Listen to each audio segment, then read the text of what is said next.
નમસ્તે દર્શક મિત્રો, હું શ્રુતિ મોજીદ્રા સ્પીડ ન્યૂઝ 17 માં તમારું સ્વાગત કરું છું. તો જોઈએ આજના મુખ્ય સમાચાર.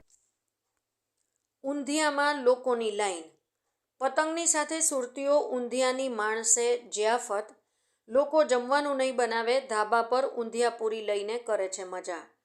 સુરતમાં ઉત્તરાયણની સુરતીઓ ખાસ કરતા હોય છે મજા, પરંતુ આ ઉત્તરાયણની પતંગ ચગાવવાની મજાની સાથે સાથે ખાવા પીવાના શોખીન સુરતીઓ આજે ઊંધિયાની પણ ખાસ મજા લેતા હોય છે.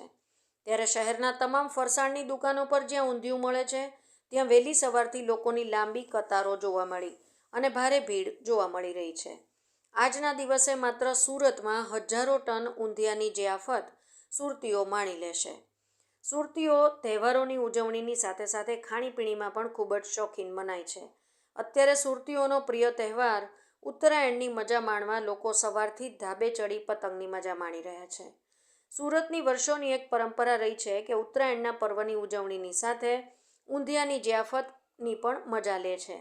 ત્યારે આજે પણ સુરતીઓ વહેલી સવારથી જ ઊંધિયાની મજા માણવા માટે તૈયારી કરી દીધી હતી અને ફરસાણની દુકાનોમાં વહેલી સવારથી જ ભીડ ઉમટી પડી હતી. સુરતીઓ આજે ઊંધિયું ખાવા માટે લાંબી કતારમાં ઊભા રહી ગયા છે. મકર સંક્રાંતિને ધ્યાનમાં રાખીને ઊંધિયા વિક્રેતાઓ અગાઉથી જ તમામ તૈયારીઓ કરી લેતા હોય છે. જે ફરસાણની દુકાનો અને હોટલો છે એમાં તો વેચાણ થતું જ હોય છે, પરંતુ આજના દિવસે વધારાના સ્ટોલ પણ લોકો ઊભા કરી દેતા હોય છે, કારણ કે ઊંધિયાનું વેચાણ ખૂબ મોટા પ્રમાણમાં થતું હોય છે. લોકો ખરીદી કરવા માટે પણ આવતા હોય છે, તેના માટે અલગ અલગ જગ્યાઓ પર વધારાના સ્ટોલ પણ ઊભા કરી દેવામાં આવે છે. સુરતીઓ મોટાભાગે મકર સંક્રાંતિના દિવસે પોતાના પરિવાર સાથે અથવા તો એપાર્ટમેન્ટના લોકો સાથે ઉજવણી કરતા હોય છે. મોટાભાગની સુરતની ટેરેસ ઉપર સવારે ને સાંજે જમવાનો કાર્યક્રમ રાખવામાં આવતો હોય છે. જમવાના મેનુમાં ઊંધિયું અચૂક હોય છે, જેથી ઊંધિયાના ઓર્ડર પણ ખૂબ મોટા પ્રમાણમાં આવતા હોય છે. ફરસાણની દુકાનના વેપારી નીતિનભાઈ ઠક્કરે જણાવ્યું હતું કે આજના દિવસે સ્વાદપ્રિય સુરતવાસીઓ એક જ દિવસમાં હજારો ટન ઊંધિયાની મજા માણે છે.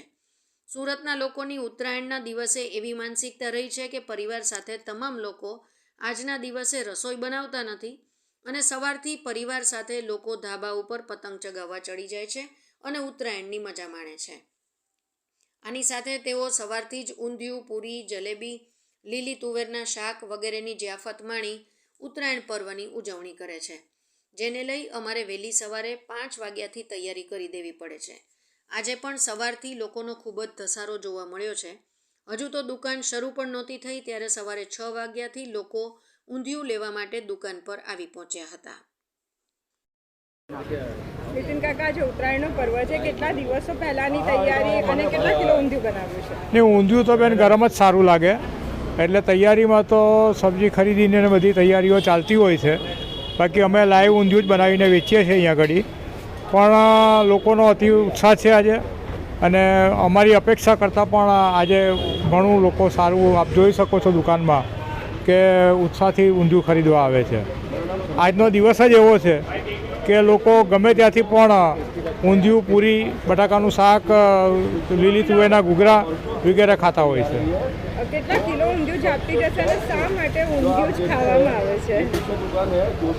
બેન, શિયાળો એટલે શાકભાજીની મોસમ છે અને સુરત માટે તો ખાસ પાપડી, સુરતની પાપડી જ અસર કહેવાતું કતારગામની પાપડી, એમ સુરતની પાપડી વખણાય છે અને ઊંધિયું પાપડીમાંથી જ બનતું હોય છે. એટલે ઊંધિયા જોડે ઘણા લોકો હવે તો ડુપ્લિકેટ ઊંધિયું પણ બનાવતા થઈ ગયા, પણ અમે લોકો જે પ્રકારે પાપડી, શક્કરિયા, રતાળું, વિવિધ ભાજીના મુઠિયા એ નાખીને જ ઊંધિયું બનાવીએ. બસ સુરતીઓ એક વાતની ખુશી છે કે આજે પંજાબી શાક, ચાઇનીઝના ક્રેઝ વચ્ચે પણ તમે લોકોએ ઊંધિયાને જાળવી રાખ્યું છે, એ બદલ અમે એ લોકોનો આભાર માનીએ છીએ.